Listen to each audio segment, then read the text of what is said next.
Hello and welcome everyone to this channel. Before going to this video, I want to make 3 points very clear to you. Number one, that I make detailed analytic videos about different topics of literature. These videos are long and I don't summarize the text because that is not the purpose of studying literature. Number two, I hope that you have read the text before coming here, and you have come here to have an understanding of the text, a profound understanding of the text. And I also hope that you are not watching this video just the day before exam, because then this video won't help you if you have no idea of the text. Point number 3 is that studying literature requires freedom of thought, and that's why if you have an immovable stack of sentiments, this video may hurt your feelings. You are advised to watch at your own discretion. Thank you. Now let's move on. So today I am going to talk a little bit about sonnet as a form and the evolution of sonnet, like beginning from Petrarchan sonnets, moving on to Spenserian sonnet, and then we'll end at Shakespearean sonnet. So sonnet came from Italy, and we'll talk about that. But before that, what is a sonnet? A sonnet is a lyric poem, and it consists of 14 lines. It is limited exactly to 14 lines. Now, what is a lyric poem? A lyric poem is a poem in which the poet speaks as I, and speaks of himself, his personal feelings, his emotions, perceptions, his experience. So it is a personal poem. A lyric poem is always a personal poem. Lyric poem means a personal poem. And this 14-line lyric form, this came from Italy. It was popularized in Italy by a poet named Francesco Petrarca, whom we call Petrarch. When we study English literature, we get the name Petrarch. It is a shortened form of the full name Francesco Petrarca. Now, Petrarch wrote in Italy, and with the advent of Renaissance in England, the Italian sonnet form came here and got known by some other poets of the English country. Naturally, they took that form and they went on with it. Now, this term sonnet comes from sonetto, that means a little song. Naturally, it is very precise in nature, and in Petrarchan sonnet there are certain characteristics. We know that sonnet consists of 14 lines. Petrarchan sonnet was divided into 2 parts. The octave containing 8 lines, then came the sestet with 6 lines. 8 plus 6 is equal to 14. There was a particular rhyme pattern. I mean, at the end of the lines, the sound, matched in a pattern that is called rhyme pattern. And the rhyme scheme was ABBA, ABBA, CDE, CDE. That means the octave was ABBA, ABBA, and the sestet was CDE, CDE. It might have another variation, CDC, CDC. That was the rhyme scheme that Petrarch used in his sonnets. Petrarchan sonnet had a peculiar subject. Petrarch wrote about uh, his ideal woman. She was called Laura, and Petrarch wrote about uh, his admiration of her, his love for her. This was Platonic love. The subject matter of Petrarchan sonnets is Platonic love. Now the question is, what is Platonic love? Platonic love is unrequited love. That means when the love is not reciprocated, but you love that person. This doesn't stop there. That I love somebody and it is not reciprocated, still I love. That is not only platonic, To have a platonic love, you have to be conscious that you are not conscious of the fact that you are not expecting anything out of that love. And not only that you are not expecting, nothing is reciprocated also, in fact. So you don't expect anything in return, and no return comes. Even after that you don't expect, no returns come. So nothing happens. You just love that person. It is a one directional emotion. And not only that, you love that person constantly, consistently, until the end of your life. Throughout your life, without expecting anything and without getting anything in return. This is what Platonic love is. This is called the ideal love. Why is this the ideal love? Because if I have a special admiration, affection, a devotion or respect for someone, all of this combined is called love. But the definition of love is that it is unconditional. Because when condition comes, it becomes an exchange, it becomes a business, it becomes a deal. Naturally, that I only love her as long as she loves me back. So there is a condition, and that is not love. That is, you are expecting an exchange, you are expecting a business, a deal. So that is not according to the definition of love. So love is always unconditional. It is ideally, the concept of love ideally is that it should be unconditional. And if it is unconditional, then it must be like this, that you love somebody and you cannot expect anything. Not only that, you are not getting anything and you still love her. Love that somebody. Why?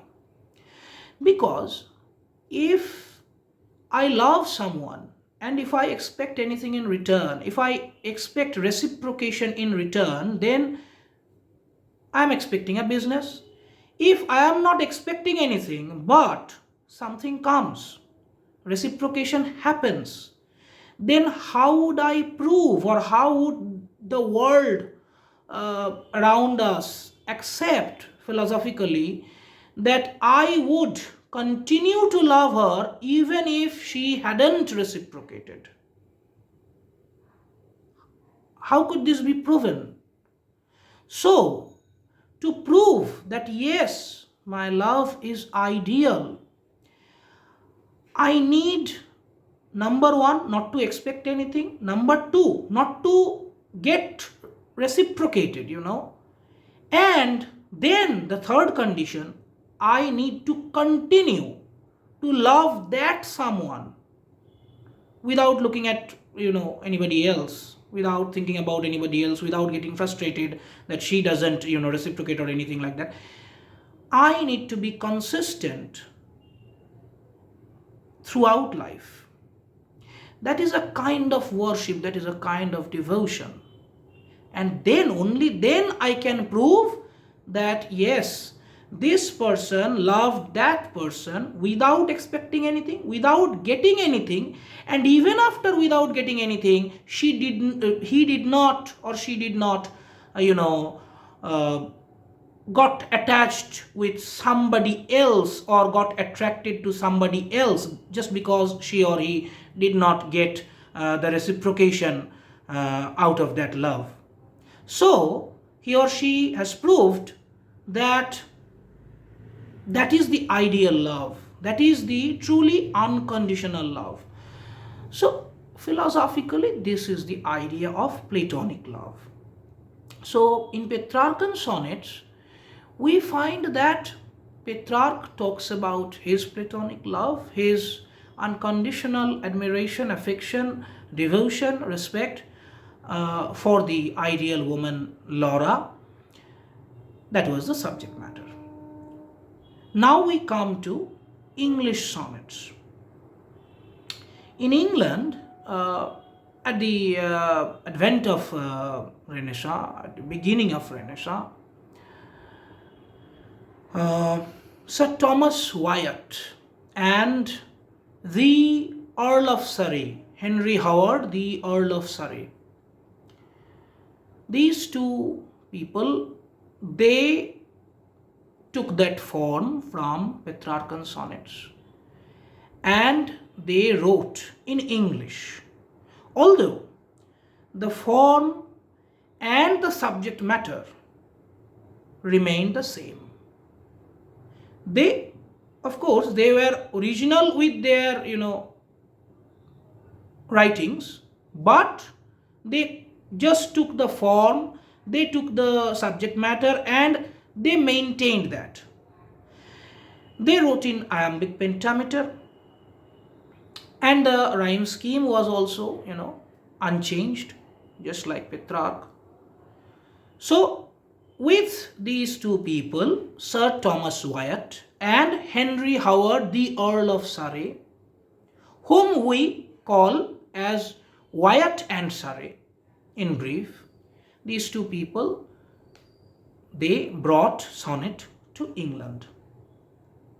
We get their sonnets in an anthology titled Tottle's Miscellany. Now, after that comes the poet Edmund Spenser. With Edmund Spenser, the form sonnet gets a bit of a freshness. That means the rhyme scheme changes, the structure changes, and the subject matter also changes. How? First of all, instead of the Italian octave and sestet, the English sonnet in the hands of Spenser becomes divided into 3 quatrains and 1 rhyming couplet. Quatrain means a part that contains 4 lines. So 4 lines into 3 times, so 12 lines, and then a couplet, that means 2 lines, 14 lines in total. The rhyming scheme in Spenserian sonnets was ABAB, BC, CD, EE. So it completely differs in structure from the Petrarchan sonnets. Of course, the metrical scheme is iambic pentameter. The subject matter changes because, Platonic love was the ideal love, but this is not the ideal world, this is the real world. So what Platonic love is like, you are looking at the moon, you are worshipping the moon, you are devoted to the moon, you are admiring the moon, but you cannot have the moon and you don't expect to have the moon. That's it. It doesn't frustrate you and it doesn't make you able to forget being devoted to the moon. That is Platonic love. I mean, I can give you an example from the famous Rabindra Sangit. দূর হতে আমি তারে সাধিব, গোপনে বিরহ ডোরে বাঁধিব, বাঁধন বিহীন সেই যে বাঁধন অকারণ মায়াবন বিহারিণী হরিণী। Or আমারও পরানো যাহা চায় তুমি তাই গো, তুমি সুখ যদি নাহি পাও সুখেরও সন্ধানে যাও, ইত্যাদি ইত্যাদি. So it goes on. I do not care about what you think of me, but I still consistently am in love with you. I worship you as the ideal person, ideal human being. So this is kind of creating a devi out of a particular person and worshipping that devi. That was the concept of Platonic love. But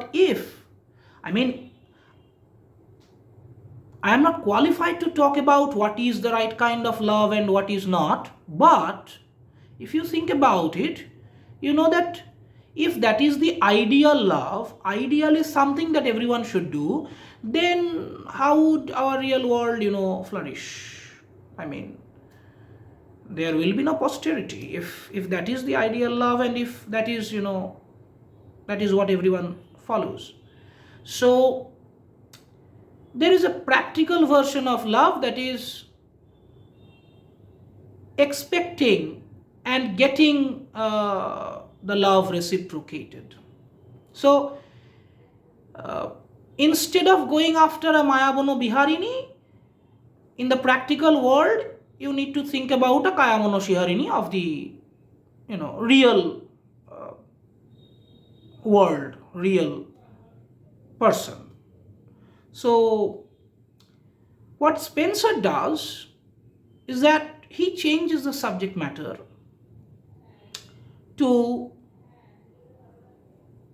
consummated love, successful love, a love that has courtship, that has that ends in marriage, that kind of love. So Edmund Spenser loved a woman named Elizabeth Boyle, and he wrote sonnets about her and about their successful love, their consummated love. This is not Platonic love. This is a love which ends in a marriage, which follows the rituals of courtship and everything. So this is a bidirectional love. Okay. But still it is traditional because it is ending in a marriage. So Shakespeare will go a step again outside of it. So Shakespearean sonnet. Now Shakespearean sonnet, one thing I forgot to tell you, that Spenser's sonnets are found in a book called Amoretti. Okay. Now going to William Shakespeare. Shakespeare wrote 154 sonnets, and in his sonnets he deviated from the rhyme scheme used by Spenser. He followed the 3 quatrain and 1 couplet thing, but the rhyme scheme got easier. I am not saying that Shakespeare is easier. His usage of words and his language, I am not saying that he is easier to understand. But I am saying that his rhyme scheme is a little bit more easier than what Spenser wrote. Like Spenserian rhyme scheme was ABAB, BCBC, CDCD, EE. Instead, Shakespeare writes with the rhyme scheme ABAB, CDCD, EFEF, GG. Okay. Now the subject matter. In Shakespeare, the subject matter also changes from, whatever was written before him. Among those 154 sonnets that Shakespeare wrote, first 126 sonnets are about friendship. And after that, 26 sonnets are about a dark lady, and the last two are about Cupid, the god of love. So we can say simply that the first 126 in the series are about friendship, the rest are about love. Now, this friendship is also unorthodox, and this love is also not very traditional. So it was groundbreaking. I am showing you how. Shakespeare wrote about friendship. Shakespeare wrote about a male friend, and he wrote so affectionately. It was dangerous in those days. He was like 400 years ago.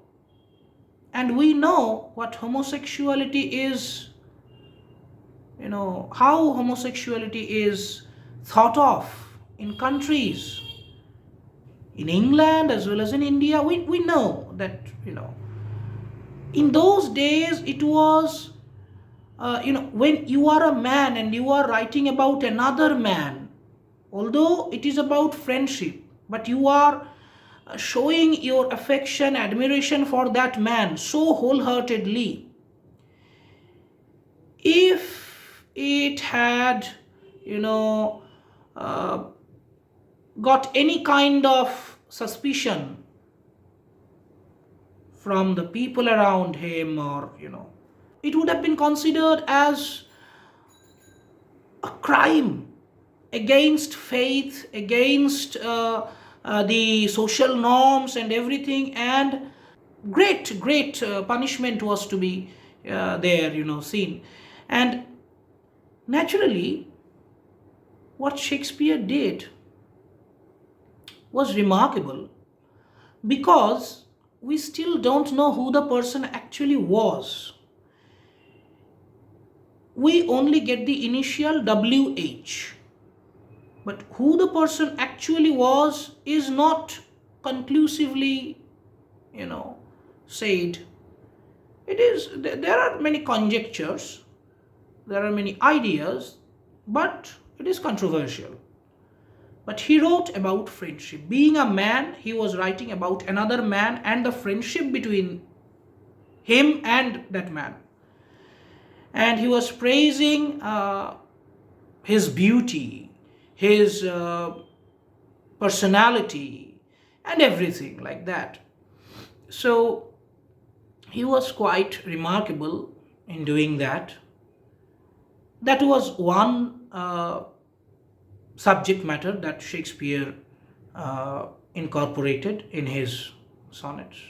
The other subject matter was also not a very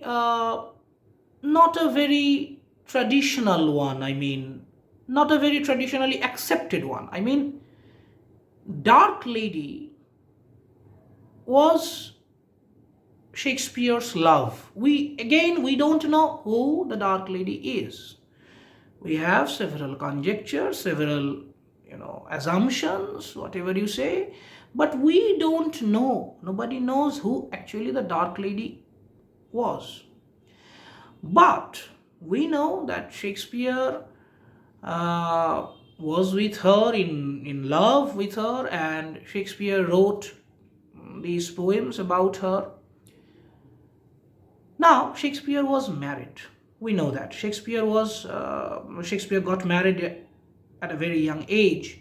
So, when he was writing about this dark lady, we know for sure that this was an extramarital affair. Extramarital affair was not uncommon. It has never been uncommon. But the thing that is remarkable is that you are in a society which is pretty conventional, and faith, religion, social norms, there is everything, and you are not a king that you can have concubines or something like that and boast about it. But Shakespeare is having an affair out of wedlock and is writing about that wholeheartedly. That was remarkable in that time. So that's why I said that when Spenser wrote about love, it was a kind of traditional love that consisted of courtship and marriage, ended in marriage. But when Shakespeare wrote about love, it was something new, something that was not done before, not in sonnets. So, from Platonic love, we come to consummated love, courtship, and then we come to, love without any institution of marriage. So,